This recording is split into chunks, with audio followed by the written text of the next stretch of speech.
जंगल के बीचों बीच एक विशाल पेड़ था। पुराना और खोखला होने के कारण सांपों ने उसे अपना घर बना लिया था।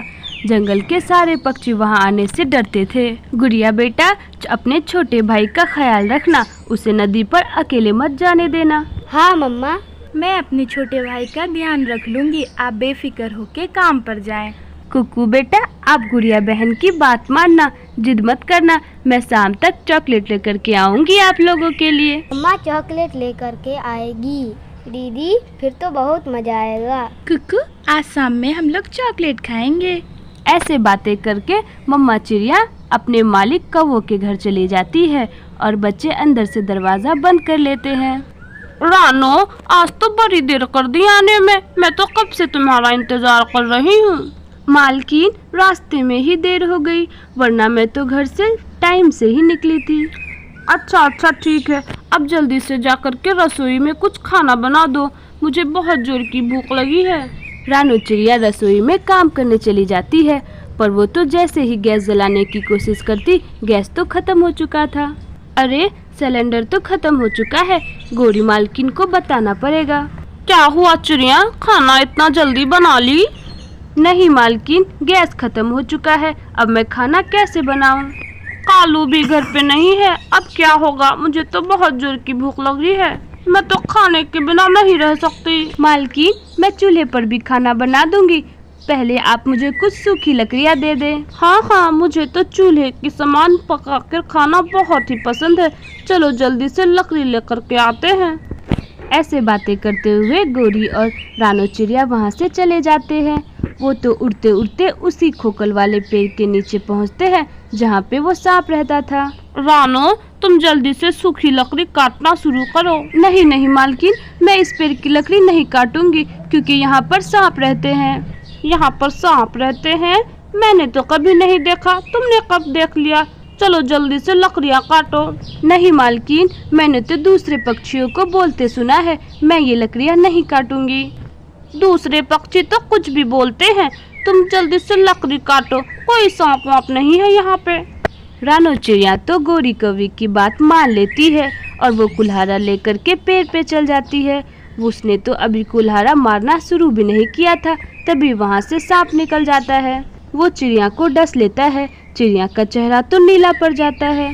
कोई बचाओ, गोरी मालकिन, मुझे यहाँ पे मरता हुआ छोड़ के मत जाना, मेरे बच्चों के पास मेरे सिवा कोई नहीं, मुझे बचा लो।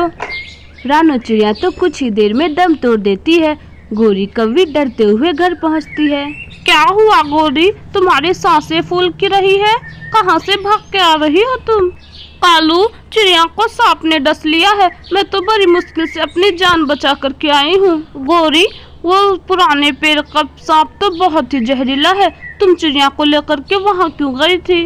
कालू, हम तो वहाँ से लकड़ियाँ लेने गए थे, गैस खत्म हो गई थी इसीलिए, अब हम क्या करें? गोरी, तुम ये बात किसी से ना कहना, कोई भी पूछे तो कह देना कि चिड़िया आज तो यहाँ आई ही नहीं थी। कालू गोरी तो ऐसे फैसला कर लेते हैं। सुबह से शाम हो जाती है। गुड़िया कुकू तो अपने घर के बाहर ही बैठे थे। गुड़िया बहन, मम्मा कब आएगी? कुकू भाई, मम्मा बस आने वाली ही होगी। रात हो जाती है। कुकू बेचारा तो सो जाता है। गुड़िया तो रात भर अपनी मम्मा का इंतजार कर रही थी। सुबह होते ही दोनों बच्चे पूछताछ के लिए निकल जाते हैं। मिट्ठू चाचा, कल रात से मेरी मम्मा घर नहीं आई, क्या आप बता सकते हो कि मेरी मम्मा कहाँ है? बच्चों, वो अब तुम्हारी मम्मा हमारे साथ काम नहीं करती, वो तो कौवों के घर काम करती है, मैं तो पता करके बता दूंगा। ऐसे बोल करके मिट्ठू सीधा कौवे के घर जाता है और गोरी से पूछता है, कालू गोरी, चिड़िया कल रात से ही अपने घर नहीं गई, क्या वो आपके घर पे है? नहीं मिट्ठू, वो तो कल से ही हमारे घर पे नहीं आई, हम तो उसकी राह देख रहे थे। हाँ मिट्ठू, वो तो कल से ही मेरे घर नहीं आई, कहीं और पता करो जा करके। तोता घर वापस लौट रहा था, तभी उसे जंगल के रास्ते में चिड़िया मरी हुई दिखाई पड़ती है। वो उसके पास जाता है। अरे बाप रे, चिड़िया तो मर गई है, लगता है इसे किसी सांप ने डसा है, अब इसके बेचारे बच्चों का क्या होगा? मिट्ठू तो भागा भागा उसके घर पे आता है और चिड़िया के बच्चों को बता देता है कि अब उसकी मम्मा नहीं रही। गुड़िया बहन, हम उस सांप को छोड़ेंगे नहीं जिसने हमारी मम्मा को हमसे दूर किया है। कुक्कू भाई, हम उस सांप को छोड़ेंगे नहीं, हम उसे वैसे ही मारेंगे जैसे उसने हमारी मम्मा को मारा है। फिर वो नादान बच्चे उस सांप को मारने के लिए चले जाते हैं। वो उसी खोखल के पेड़ के बाहर बैठे थे। सांप तो निकलने ही वाला था। दुष्ट सांप, हम तुम्हें जिंदा नहीं छोड़ेंगे, जल्दी बाहर आओ, हम तुम्हें मार डालेंगे। कौन है वो दुष्ट जिसने मेरी नींद खराब की है? आज तो मैं उसे छोड़ूंगा नहीं, डस के मारूंगा। ऐसे ही बोल करके वो सांप गुड़िया कुक्कू को डसने ही वाला था। तभी वहाँ पे एक परी आती है और गुड़िया कुक्कू को बचा लेती है। बच्चों, आप दोनों इस सांप के पास क्या कर रहे हो? ये तो बहुत ही खतरनाक है, तुम्हें एक पल में ही मार डालेंगे। तुम इससे दूर चले जाओ और दोबारा यहाँ पे कभी मत आना। नहीं आंटी, हम इसे नहीं छोड़ेंगे, इसने हमारी मम्मा को मारा है। हाँ परी आंटी, हम इसे नहीं छोड़ेंगे, हम इसे मार के ही जाएंगे। नहीं बच्चों, तुम लोग ऐसा नहीं कर सकते, तुम लोग यहाँ से चले जाओ, ये सांप बहुत ही जहरीला है। नहीं जादुई परी आंटी, आपको तो सब जादू आता है, आप हमारी मम्मा को जिंदा कर दीजिए, फिर हम इस सांप को कभी नहीं मारेंगे। नहीं बच्चों, मैं ये नहीं कर सकती हूँ, इसके बदले तुम दोनों कुछ और मांग सकते हो।